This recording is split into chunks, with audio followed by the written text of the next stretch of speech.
Let's be honest. Have you ever thought that God was unfair? Like God allowed something or God did something or didn't do something and you're just like, why would you do that? It doesn't make any sense. It's not fair.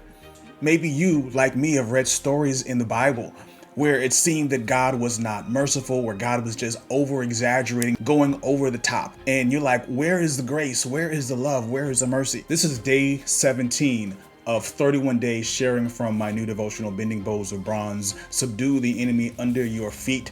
And in today's case study, we look at 2 Samuel chapter 6, a story that troubled me when I was a kid reading it. And many of you might be troubled with it. This is a story of David after he is made king over all of Israel and he establishes his capital in Jerusalem. He's so excited to bring the Ark of the Covenant back to the capital city. Everyone's celebrating and there's music and there's worship and there's praise. And this is an amazing moment of people giving glory to God for this symbol of God's presence coming back into the city. Now, in verse 3 of 2 Samuel chapter 6, it says, "So they set the ark of God on a new cart and brought it out of the house of Abinadab, which was on the hill, and Uzzah and Ahio, the sons of Abinadab, drove the new cart." Here is Uzzah. He's one of the Levites who is guiding the oxen, and the oxen stumble. The ark is about to fall, and Uzzah reaches out to touch the ark to make sure it doesn't fall. And in that moment, God strikes him dead. So I struggled with this for years because I'm like, does the punishment really fit the crime?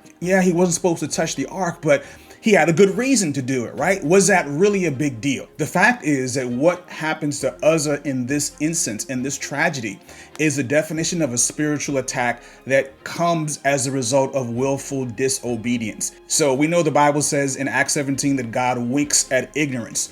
But the verse that I just mentioned earlier in chapter 6 says that Uzzah was a son of Abinadab. And in 1 Samuel chapter 6, it says that the ark was kept in this house of Abinadab for 20 years.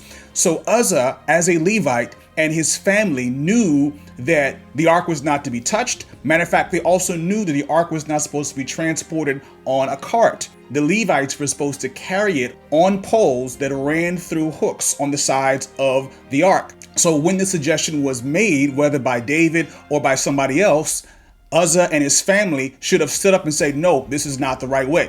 As the king, this falls on David, and many times in his narrative, we see how decisions he made affected him, but in some cases they affected other people, where other people lost their lives, other people's lives were ruined. And it's a very sobering reminder to us that the decisions we make have spiritual consequences, not just for us, for our families, but even widespread in our spiritual community.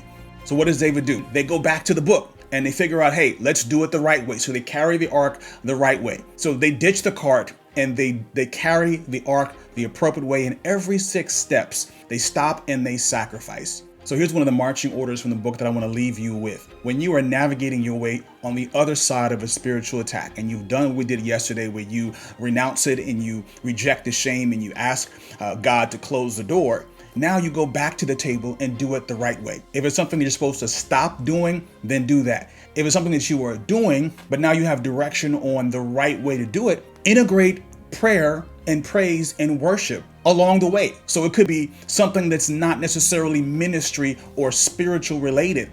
Go ahead and get that reconnection with God on that path that God has ordained for you. Just like David stopped every 6 steps, so that you're no longer compartmentalizing your faith and leaving God just for certain things. The victory declaration at the end of this chapter is actually one of the shorter ones, but it's very powerful. And every day there is a declaration straight from scripture that you can pronounce over yourself, that you can use as a prayer, that you can meditate on over the next 24 hours. So I invite you, if you have not started this journey, or if you have, but you're not using the victory declarations, go ahead and do that now. You want to see an example of what they look like? Go to bendingbowsofbronze.com, download the first 3 days for free, and hopefully those will be a blessing to you. Tomorrow we look at a warfare tactic, choosing gratitude over disappointment. I'll see you then.